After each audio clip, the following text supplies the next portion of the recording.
fabled heat, where magic meets desire. Subscribe to ignite the fantasy. The scent of damp earth and crushed moon petals clings to my skin like a second shadow, a familiar perfume that lingers in the sunken gardens. Above, Aethelis' sky is a bruised tapestry of indigo and violet, twin moons spilling liquid silver through the ancient, silver-barked whisperwillows. My fingers, stained with the faint, luminescent green of healing moss, trace the cool, moss-slicked stone of the central fountain. The water within is not water at all but liquid starlight, shimmering with captured constellations that pulse in time with the city's slow, deep heartbeat, my heartbeat, or the one I used to know. A familiar presence settles beside me, not with the heavy tread of the royal guard, but with the silent grace of a shadow-given form. Kaelen, his scent sun-warmed cedar iron and the first spark of a hearth fire, cuts through the garden's perfume, sending a shiver down my spine. He leans his broad shoulder against the fountain's edge, his dark green uniform straining over muscular shoulders, the silver insignia of the Dawnwatch catching the moonlight. His gaze, storm-washed slate, fixes on the starlight water, yet I feel the tremor in my hand where it rests near his. He always does. I whisper, voice rough from hours coaxing life back into withered roots. The king's nephew fell from his sky horse. He's bruised pride more than anything. The words tumble out like leaves caught in a gust, each syllable trembling with the weight of the news. Kaelen reaches out, his hand hovering just above mine, heat radiating from his palm like a promise that the darkness inside me could be tamed. The gloom rises within, a living entity yearning to consume the light, but his breath on my neck murmurs, "I love the dark in you." The storm outside roars, mirroring the turmoil between us, and I wonder, can love survive the eclipse, or will Aethelis be swallowed whole? My pulse quickens as his fingers finally brush my skin, sending a current of fire through my veins, and I realize the battle is no longer just for the city, but for the yearning that burns between us. The rain begins to fall in thin, silvery threads, each drop striking the whisperwillows and turning their leaves into tiny mirrors. I close my eyes and let the sound wash over me, the patter a steady drum that steadies my thoughts. The garden, once a place of quiet healing, now feels like a stage for a secret performance. I can hear the distant clatter of armor in the palace courtyard, the muffled cries of wounded soldiers, and the low, mournful howl of the wind as it slides through the stone arches. Kaelen's hand tightens around mine, his thumb brushing the callus on my index finger, a reminder of the countless nights I have spent digging roots from the dead soil, coaxing life from the very earth that now seems to rebel against me. "You always think you can fix everything with your hands," he says, his voice low, almost reverent, "but some wounds run deeper than the soil." I pull my gaze from the starlight water and meet his eyes. In them I see the reflection of the twin moons, the flicker of distant lightning and a flicker of something else, hope perhaps, or the stubborn ember of a love that refuses to be snuffed out. "I have always believed that if I can mend a single leaf, I can mend a kingdom," I reply, the words tasting like ash on my tongue. "But you, Kaelen, you remind me that some things cannot be mended with magic alone." He chuckles, a sound that vibrates through the stone beneath our feet. "Then perhaps we need to learn a new kind of magic," he says, his eyes narrowing as he watches the water ripple with the pulse of the city. "One that binds two hearts together, even when the world tries to tear them apart." The water in the fountain begins to swirl faster, the captured constellations spinning like a galaxy in miniature. A soft hum rises from the depths, a melody that seems to echo the rhythm of my own heart. I feel the gloom stirring, a cold tendril curling around my spine, whispering promises of oblivion.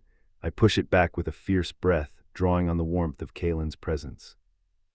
"Tell me," I ask, my voice barely more than a breath, "do you ever fear that the darkness will win, that the night will swallow us whole?" He turns his head, his profile illuminated by the silver bark of the whisperwillows. "Every night I stare at the moons and wonder if they will ever rise again," he admits, his tone raw with honesty.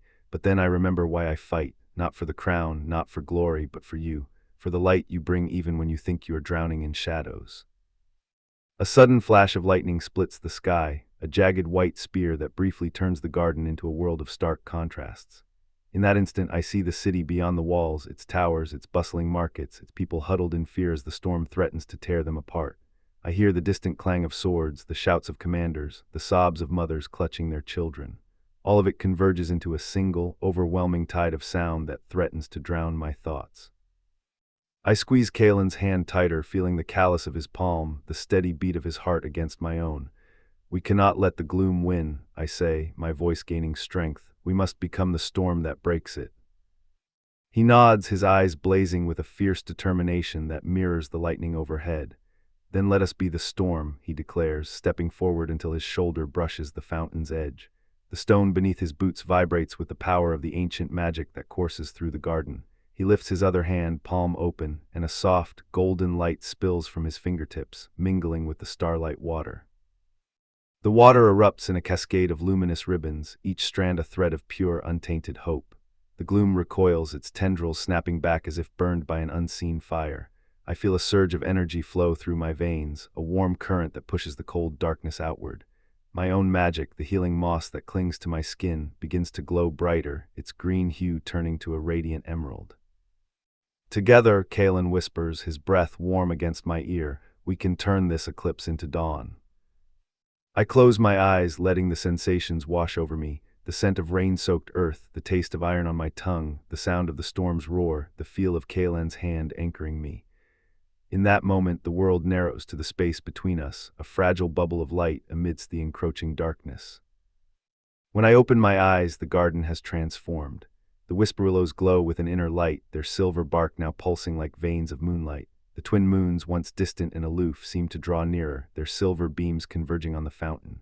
The starlight water, now a vortex of pure luminescence, reflects not only the constellations, but also the faces of those we love, my mother's gentle smile, the king's weary eyes, the nephew's hopeful grin. Kaelen steps closer, his forehead resting against mine. We have a long road ahead, he says, his voice a promise and a challenge. The king's nephew will need more than a bandage. He will need a kingdom that believes in the light. I nod, feeling the weight of his words settle into my bones. And we will be the ones to guide him, I reply, my voice steady. We will teach him that even the darkest night can be broken by a single star.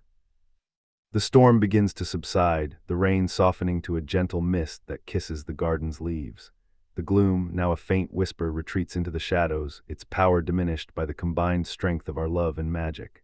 I feel a tear slip down my cheek, not of sorrow but of relief, its salty sting mixing with the rain.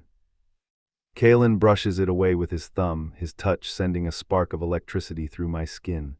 Do not weep for the darkness, he murmurs, for it has shown us how bright we can shine. I smile, a genuine curve that reaches my eyes. Then let us shine together, I say, and the words feel like a vow etched into the very stones of the garden.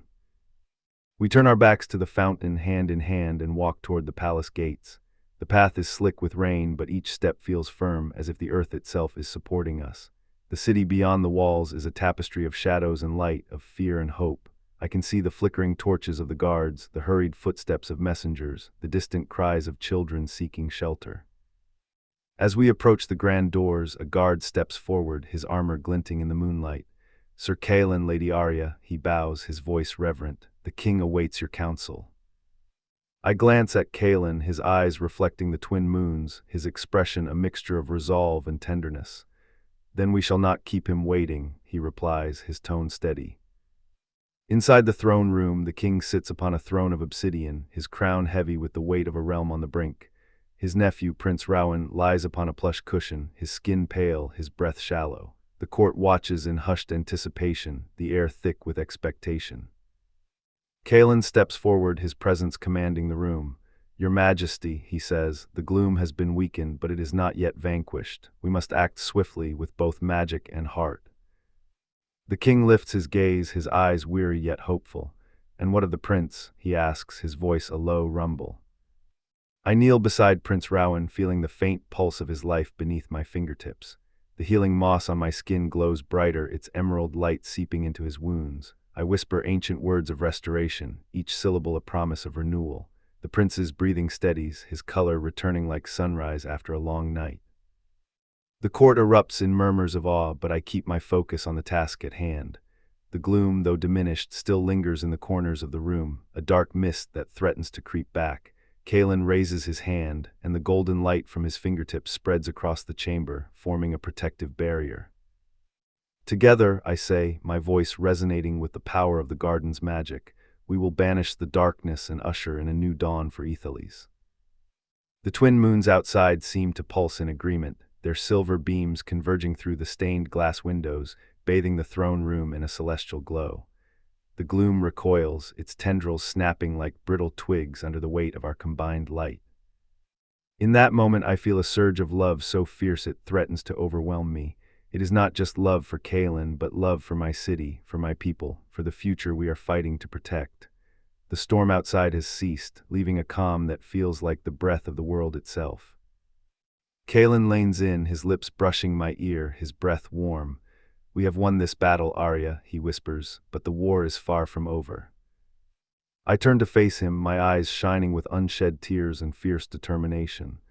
"Then let us fight it together," I reply, my voice steady as the stone beneath our feet. The king rises, his crown glinting in the moonlight, and places a hand on Kaelin's shoulder. "You have both shown the true meaning of courage," he declares. "Aethelis will rise again, guided by your light." The court erupts in applause, the sound echoing like a chorus of hope throughout the palace halls. I feel the weight of the moment settle upon me, a mantle of responsibility and love intertwined.